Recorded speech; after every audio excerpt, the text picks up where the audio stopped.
Here's a very simplified model of a tutorial with one teacher and one student.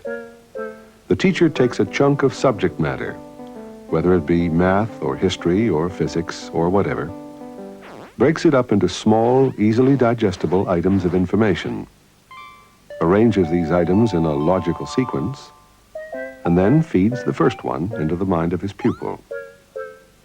Before proceeding to item number 2, he asks the student a searching question to test whether or not he has grasped item number 1. If he answers correctly, the teacher feeds him the second item, asks another searching question, and so on.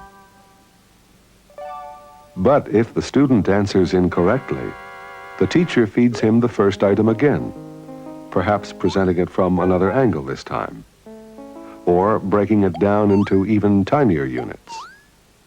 And he will go on doing this until he is quite certain that his pupil has understood item number 1, and it is safe to proceed to the next unit of information.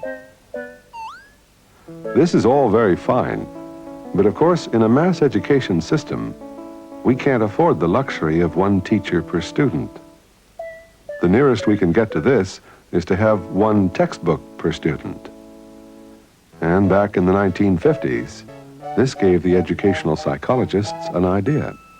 They decided to take a textbook and break it up into small, easily digestible items of information, arrange these items in a logical sequence, present the first item to the student, and then ask him a multi-choice question to test his understanding before presenting him with the next item, or branching him to some appropriate remedial sequence. Programmed instruction was born, a first attempt at an automated tutorial. But the programmed textbook was awkward to use and involved a lot of page turning. So in the 1960s, the teaching machine was invented to turn the pages mechanically, so to speak.